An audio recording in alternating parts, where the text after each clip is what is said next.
Hi guys, welcome to Abhyas. I'm really very sorry for coming so late, and I would just like to apologize for whatever has happened. मैं 2 हफ्तों के लिए videos नहीं डाल पाई हूँ because of my health issues. But it's all right now. It's been a while. मैं बेहतर हो गई हूँ and would like to tell you guys कि अब अपने ये सारे के सारे जो काम है वो सारे सही तरीके से करने के लिए मैंने कुछ स्ट्रैटेजीज बनाई हैं और मैंने सोचा कि एक अपॉलजी के लिए मैं मेरे फ्रेंड्स के लिए कुछ लेकर जाती हूँ। तो यस गाइस, मैं अपने सर के पास फिर से गई थी और उनसे पूछ कर आई हूँ कि सर प्लीज मेरे दोस्तों को हेल्प करने के लिए बताइए कि आखिरी महीने में क्या स्ट्रैटेजी लगानी है जब वो लोग के एग्जाम्स चल रहे होंगे और उनको मैथ्स के लिए भी प्रिपेयर करना है। यस गाइस, तो यहाँ पर सर ने अपन लोगों को कुछ स्टार मार्क क्वेश्चंस दिए थे। वो वाले क्वेश्चंस अपन लोगों को लगाने पड़ेंगे। अब मैं अपन लोगों के यस गाइस, तो स्ट्रैटेजी ये है कि अपन लोगों को अपन के जो स्टार मार्क क्वेश्चंस हैं अब केवल उन्हीं को हाथ लगाना है, आप लोगों को और कोई क्वेश्चन नहीं करना है। एंड अपन की स्ट्रैटेजी कैसे करनी है कि अपन लोगों को फर्स्ट ऑफ ऑल चेक करना है। How to check it? तो सबसे पहले आप अपना मोबाइल लीजिए और उसमें टाइमर लगाइए 1 घंटे का और आप लोग देखिए कि आप लोगों के कितने क्वेश्चंस आप लोग सॉल्व कर पा रहे हैं।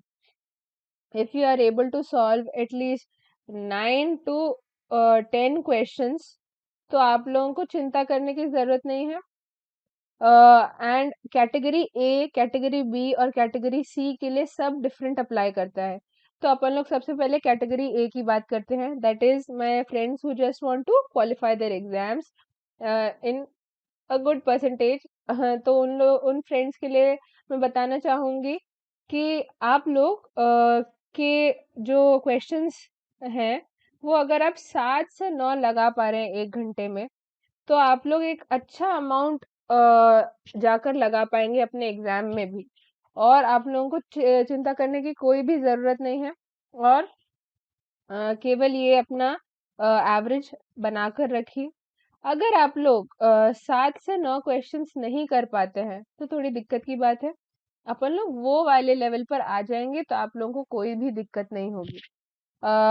एंड अगर आप लोगों को लगता है कि आप लोग कैसे वो सुधारें तो मैं आप लोगों को बताती हूँ अपन की स्ट्रैटेजी कि अपन लोग उसे कैसे सुधार सकते हैं। तो today is 24th Feb, right? अपन लोगों के 24th फेब से अगर आज को अपन लोग काउंट नहीं भी करते 25th फेब से अपन लोगों के पास 20th मार्च तक का समय है मैथ्स एग्जाम के लिए। नाउ आपके हर एक एग्जाम के पहले आपको एक पर्टिकुलर अमाउंट ऑफ टाइम मिलेगा। एक दिन पहले का छोड़ दीजिए, बिल्कुल भी मैथ्स को छूना भी मत एक दिन पहले। लेकिन उसके अलावा आप अपने मैथ्स को केवल आधा घंटा दीजिए और उसमें 4 to 5 क्वेश्चंस लगा 3 to 4 क्वेश्चंस लगा लीजिए, ठीक है? 3 to 4 क्वेश्चंस आप लोगों को हर बार लगाने हैं, सारे चैप्टर से लगाने। 3 स्टार क्वेश्चंस लगाने। 3 स्टार क्वेश्चंस जो है ना वो सारे के सारे लगाने हैं। अगर बहुत छोटे छोटे हैं तो वो वाले मत लगाइए, बड़े वाले क्वेश्चंस लगाइए। जैसे वॉल्यूम सरफेस वाला जो चैप्टर है ना वो वाला बहुत इंपॉर्टेंट है। मैंने जो आप लोगों को हर एक सैम्पल पेपर के पहले दिया हुआ है कि कौन से चैप्टर सबसे ज्यादा 5 4 मार्क में आएंगे या 3 मार्क में आएंगे, 2 मार्क में आएंगे। वो सारे क्वेश्चंस जहाँ एनसीईआरटी सबसे ज्यादा आती है वो है 2 3 4 या 5। ये वाले जो मार्क वाले क्वेश्चंस होते हैं वो एनसीईआरटी से ज्यादा आते हैं। तो आप लोगों को ध्यान रखना है और ये वाले क्वेश्चंस आप लोग अप्लाई करेंगे तो it will be beneficial also. And वो एनसीईआरटी से ही आने वाला है तो आप लोगों को चिंता करने की कोई जरूरत नहीं है। एंड जस्ट रिमेम्बर, आप हर रोज मार्च में एग्जाम के एक दिन पहले मत लगाइए, लेकिन उसके अलावा सभी दिनों पे 3 to 4 questions half an hour में लगाइए। टाइम लिमिट लगा कर बैठिए छोटे क्वेश्चंस भी लगाने हैं, छोटे लगा लीजिए, प्रोबेबिलिटी के लगा लीजिए, लेकिन लगाइए ज़रूर, ताकि वहाँ जाकर आप लोगों को दिक्कत ना आए। और अगर आपने एक बार लगा लिया है, तो उसे मार्च में फिर से तब तक मत लगाइए जब तक आपका एग्ज़ाम पेपर का पास नहीं आ जाए। Then next for category B, जहाँ 90% की बात चल रही है। या तो कैटेगरी बी की जो बात कर रहे थे अपन लोग, where it is 90 and above, यहाँ अपन लोगों की स्ट्रैटेजी डिफर करती है। जहाँ आप लोगों को केवल ये ध्यान में रखना है कि हाफ एन आवर में आप लोग एटलीस्ट 5 to 7 क्वेश्चंस लगा रहे हैं। 5 to 7 क्वेश्चंस। और आप लोग फिर वो वाली स्ट्रेटजी सेम ही रहेंगी एज द कैटेगरी ए, कि अपन लोग चैप्टर्स रिपीट नहीं कर रहे हैं बार बार, और आप लोग 3 स्टार वाले और 2 स्टार वाले क्वेश्चंस लगा रहे हैं। और दैट्स इट, मतलब आप लोगों को चिंता करने की जरूरत नहीं है, you will be also doing very nice. And अपन के कैटेगरी सी पर आ जाते हैं, जहाँ मेरे फ्रेंड्स 100 एम कर रहे हैं। तो उन दोस्तों के लिए मैं बताना चाह रही हूँ कि आप लोगों का भी ऑलमोस्ट सेम ही रहेगा। आप लोगों को भी एटलीस्ट 6 to 7 क्वेश्चंस लगाने हैं 1 घंटे में। एंड चैप्टर्स रिपीट मत करिए, that's the only thing I like to tell.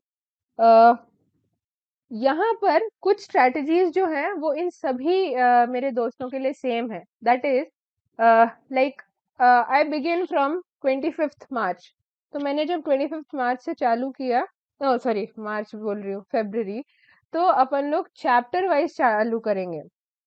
अगर अपन लोगों ने सोच लिया कि हम प्रोबेबिलिटी और स्टैटिस्टिक्स पिक कर रहे हैं, तो कोई और चैप्टर हाथ ही मत लगाइए, और प्रोबेबिलिटी और स्टैटिस्टिक्स के सारे स्टार मार्क इम्पोर्टेंट वाले कर लीजिए। सारे के सारे करने के बाद आप लोग दूसरे उस पे जंप करिए। आप लोग बिल्कुल भी ऐसा मत करिए कि मतलब इन माय टाइम, जब मैं सर के यहाँ पढ़ने जाती थी और मेरे वो चल रहे थे हाफ ईयरली, तो मैंने कुछ गलतियां करी थी जो मैं चाहती हूँ कि आप लोग ना करें, और आप लोग अच्छे नंबर लाएं। तो उसमें मैंने क्या किया था कि मैं चैप्टर वाइज नहीं करती थी, मैं कुछ कुछ क्वेश्चंस पिक करके कर लेती थी क्वेश्चंस, जिसकी वजह से मुझे बहुत डांटा था सर ने। और सर ने बताया था कि तुम्हें ये 2 चैप्टर्स उठाने हैं, वो पूरा का पूरा कंप्लीट करना है और उससे मुक्त हो जाना है। और आपको कोई डर नहीं रहेगा कि आपने कुछ भी नहीं किया है, कुछ भी मत छोड़िए, उससे पूरी तरीके से मुक्त हो जाइए। तो it's just like freeing yourself out with that chapter. और जब आप वो कर लेंगे, तो आप लोगों को एक सेंस ऑफ ना कॉन्फिडेंस मिलेगा, कि हमने ये वाला चैप्टर हो गया है हमारा। देन सैम्पल पेपर तो मैंने डाल ही रखे हैं, जिन बच्चों ने नहीं किए you can always refer them. और बिफोर यस, बड़ी ही इम्पोर्टेंट बात आप लोगों को ध्यान रखनी है कि एग्जाम के 4 दिन पहले, लिसन टू मी, एग्जाम के 4 दिन पहले आप लोगों को कोई नया क्वेश्चन उठाना नहीं है। आप लोगों को कोई नया क्वेश्चन नहीं उठाना है। नया क्वेश्चन उठाने से क्या अपन लोग करते हैं, दिक्कत ये होती है, कभी भी आपने नया क्वेश्चन उठा लिया और आपसे नहीं बना, तो अपन लोगों का जो मॉरल होता है ना, वो डाउन हो जाता है, और अपन लोगों का जो स्ट्रेस है वो बढ़ जाता है। लेकिन एग्जाम के पहले अगर अपन का स्ट्रेस बढ़ गया और मॉरल डाउन हो गया, तो अपन लोगों के ना एग्जाम में अच्छा परफॉर्म करने के चांसेस कम हो जाते हैं। तो अपन लोगों को अपना मॉरल हाई करना है, स्ट्रेस जीरो रखना है। तो अपन लोग क्या करेंगे, वही क्वेश्चंस करेंगे जो अपन लोगों को अच्छे से आते हैं और जो इम्पोर्टेंट है।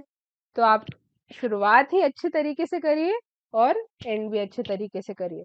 तो आज तो मैंने आपको केवल स्ट्रैटेजीज बताई हैं, लेकिन कल मैं आप लोगों के लिए टाइम टेबल भी डाल दूंगी, कि आप लोग वो फॉलो कर सकते हैं if you want to keep in touch, और जल्दी कंप्लीट करने के लिए। तो it will just help you out कि अगर आप लोगों को नहीं समझ आ रहा कि हमें मैथ्स की टाइम टेबल कैसे प्रिपेयर करें, तो I will just provide you with that. तो आप लोगों को वो हेल्प करेगा। And these are the strategies that my sir told me कि मैं अपने फ्रेंड्स को बता दूं, and they will definitely help you guys. तो will meet in the next video, जहां मैं आप लोगों को टाइम टेबल प्रोवाइड कर रही होंगी, और अपने सारे 2 और सैंपल पेपर्स जो मैंने डाल रखे हैं, वो आप लोगों को उसके आंसर्स मैं इस वीक में प्रोवाइड कर दूंगी। तो see you guys in the next video. तब तक के लिए stay healthy, keep on studying, and all the best.